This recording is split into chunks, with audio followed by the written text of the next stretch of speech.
We are not America's dumping ground, says Eswatini'S women. Eswatini'S women rise eventually. Last time I exposed how 5 prisoners rejected by Vietnam, Yemen, Cuba, Laos, and Jamaica were secretly flown into Eswatini on a US military jet. The government called it temporary, but the people called it betrayal. You see, this week the streets of Mbabane, I think it's the capital of Swaziland, has erupted with a force we haven't seen in years. 150 plus women marching straight to the US embassy, fists raised, voices raw with fury, and their message is simply saying, US, please take your prisoners back. Now, why this protest changes everything? Led by Eswatini'S women movement, ordinary mothers, sisters, and entrepreneurs, risking everything in a kingdom where dissent is crushed, they marched to the US embassy and said that Eswatini is not the USA's dumping ground. Their signs didn't just blame the US, they also accused their government of trading sovereignty for silence. And their demands were loud and clear. They say return the prisoners to America immediately, also reveal the secret agreement with Washington, and yes, under what law did we accept violent offenders? For our people never voted for such. And so the stakes are high. These women know that accepting these prisoners sets a terrifying precedent. If Eswatini says yes today, then who is next tomorrow? Could be Botswana or Lesotho.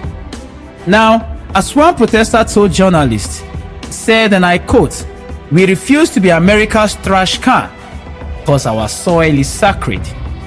Now, inside Matsafa prison, the prison in Eswatini where these 5 prisoners were said to be undumped, sources confirm that the 5 prisoners are locked in 24/7 in solitary confinement, no phone calls, no contact. But even prisoners themselves, they have rights, right? Yes, so why the extreme isolation? Now here's a chilling reply from the Prime Minister. When lawmakers demanded transparency, Rousseau Dlamini scoffed and he gave this response and saying that not every decision is for public sharing. And I think this translates into, you don't deserve answers. Now here's the elephant in the room. And the elephant in the room is the big question I always ask. Was Eswatini paid? Now remember, the US funded Matsafa prison's renovation since 2018. Does that not scream coincidence? With Eswatini battling USA's current tariff that could cripple its economy, protesters are beginning to suspect a quid pro quo. They are saying that perhaps the prison upgrades is in exchange for human imports. Now here is the bigger picture, and I think it seems as though Africa has been pushed into a corner. Eswatini is now the second African nation after South Sudan, which is already plagued with crisis, to accept US deportees of last resort. Now, deportees of last resort, this isn't diplomacy, is it? To me, it sounds like coercion, and it reveals the brutal truth. And what's that brutal truth? That weak economies translate to autocratic regimes, and they equals to easy targets for Western dumping. Now, I'll tell you something, your voice matters.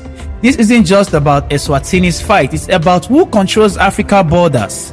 When women in a kingdom, silenced by monarchy, choose to march on USA's embassy, I think that's a revolutionary courage. And so I ask you, should African nations be forced to solve America's deportation crisis?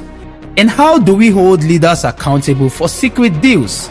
Sound off below and stand with Eswatini's women. The battle isn't over at all. Let me hear your take in the comment section. And smash that like button and also subscribe. Hit the notification button, for there's a whole lot more I'll be bringing to you as it unfolds. Yes, I remain Great Dave right here on Great Dave African Insight. And I'll continue to uncover these stories the best way that I can. See you all later, and cheers.